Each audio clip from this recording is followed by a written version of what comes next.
Parliament ఎన్నికల తర్వాత కేసుల భయంతో బీజేపీలోకి వెళ్లే మొట్టమొదటి వ్యక్తి రేవంత్ రెడ్డి అంటూ కేటీఆర్ కీలక వ్యాఖ్యలు చేశారు. రేవంత్ రెడ్డి ప్రభుత్వాన్ని కూలగొట్టేది మీ పార్టీలోని నల్గొండ, ఖమ్మం నేతలే అంటూ ఎద్దేవా చేశారు కేటీఆర్.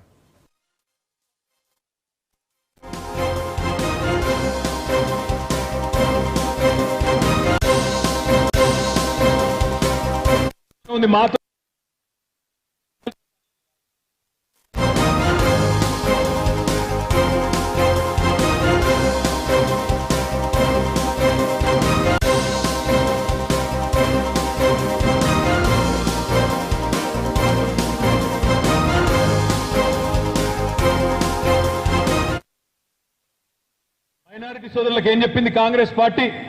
బీఆర్ఎస్ బీజేపీ ఒకటే, బీజేపీకి బి టీము బీఆర్ఎస్ అని ఎన్నికలకు ముందు అడ్డగోలుగా రాహుల్ గాంధీ నుంచి మొదలు పెడితే రేవంత్ రెడ్డి దాకా మాట్లాడింది. మరి ఇవాళ ఏం జరుగుతున్నది దేశంలో? రాహుల్ గాంధీ గారేమో అక్కడ మాట్లాడతాడు ఢిల్లీలో, చౌకీదార్ చోర్ హై అంటాడు. రేవంత్ రెడ్డి ఏమంటున్నాడు? చోర్ నహీ హై, హమారే బడే బాయి హై. రాహుల్ గాంధీ ఏమో అదానీ ఫ్రాడ్ హై అంటాడు. రేవంత్ రెడ్డి ఏమంటున్నాడు?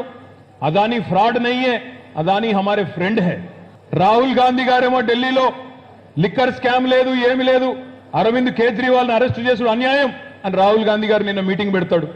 ఇక్కడనేమో రేవంత్ రెడ్డి కాంగ్రెస్ వాళ్ళేమో లిక్కర్ స్కామ్ అయింది, అందులో కవితమ్మ అరెస్ట్ కరెక్టే అని వీళ్ళు మాట్లాడతారు.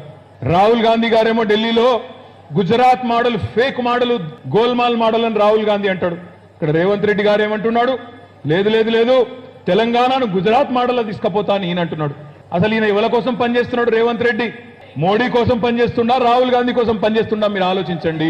ఇక్కడ ఉండే మైనారిటీ సోదరులకు నేను విజ్ఞప్తి చేస్తా ఉన్నా, యాది పెట్టుకోండి, రాసి పెట్టుకోండి.